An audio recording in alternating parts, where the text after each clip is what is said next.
సాగింది. కాంగ్రెస్ హిందువులకు తీరని ద్రోహం చేసింది. అయినా సరే హిందువులు ఇప్పటికీ ఆ ద్రోహాన్ని పూర్తిగా అర్థం చేసుకోలేకపోతున్నారు. వారు ఆర్టికల్ 25 ద్వారా మత మార్పిడిని చట్టబద్ధం చేశారు. ఆర్టికల్ 28 ద్వారా హిందువుల నుంచి మత విద్యను లాక్కున్నారు. కానీ ఆర్టికల్ 30 ద్వారా ముస్లింలకు క్రైస్తవులకు మత విద్యను అనుమతించారు.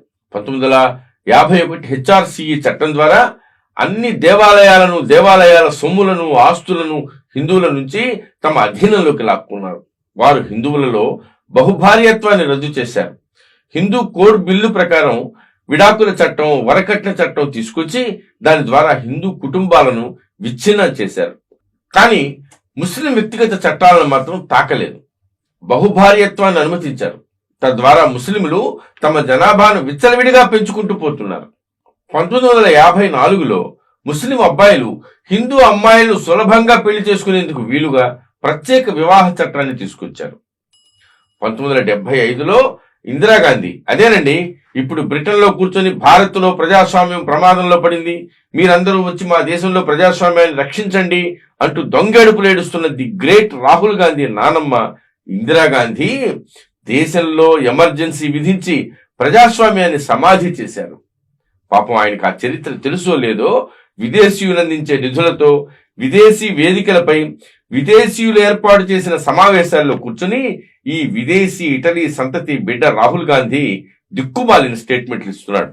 అదే కాంగ్రెస్ వారు 1975లో రాజ్యాంగంలో సెక్యులరిజం అనే పదాన్ని బలవంతంగా చూపించారు.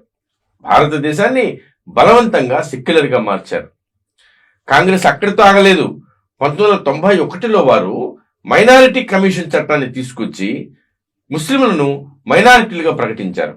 నిజానికి సెక్యులర్ కంట్రీలో మెజారిటీ మైనారిటీలనే విభజన ఎందుకు? కానీ కాంగ్రెస్ ఆ మైనారిటీ చట్టం ప్రకారం ముస్లింలకు స్కాలర్షిప్లు, ప్రత్యేక ప్రభుత్వ ప్రయోజనాలు, హక్కులను కల్పించింది. 1992లో హిందువులు తమ దేవాలయాలను తిరిగి తీసుకునే వీలు లేకుండా పూర్తిగా చట్టం చేసేశారు. ఆ విధంగా హిందువుల నుంచి మొత్తం 40,000 దేవాలయాలను లాక్కున్నారు. ముస్లింలకు మాత్రం ప్లేస్ ఆఫ్ వర్షిప్ యాక్ట్ కింద వారి ప్రార్థనాలయాలను వారి అధీనంలోనే ఉంచారు.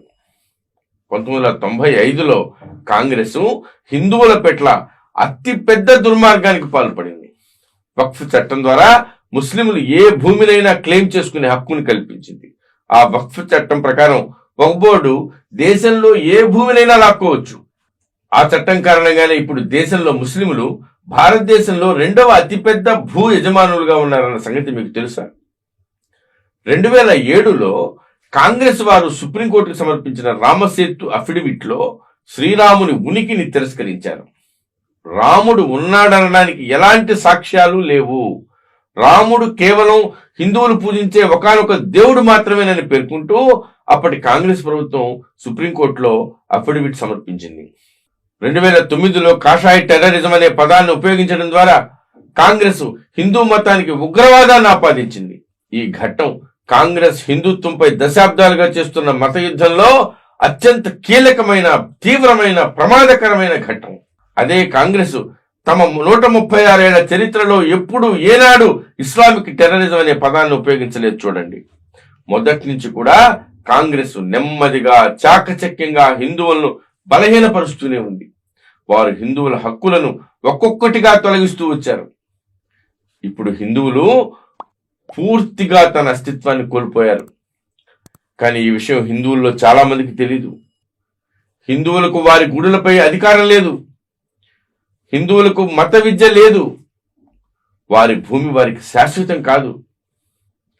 అదే మసీదులు ముస్లింల అధీనంలో ఉన్నాయి, చర్చిలు క్రైస్తవుల అధీనంలో ఉన్నాయి. మరి మా దేవాలయాలు మా నియంత్రణలో ఎందుకున్నవయ్యా అని కూడా మనం ప్రభుత్వాన్ని ప్రశ్నించలేకపోతున్నాం. ప్రభుత్వ నిధులతో మదర్సాలు, మిషనరీ స్కూళ్లు, కాలేజీలు నిర్వహిస్తున్నప్పుడు ప్రభుత్వ నిధులతో గురుకులాలు ఎందుకు నిర్వహించరు? వారి కోసం వక్ఫ్ చట్టం ఉంది, కానీ హిందూ భూ చట్టం ఎందుకు లేదు?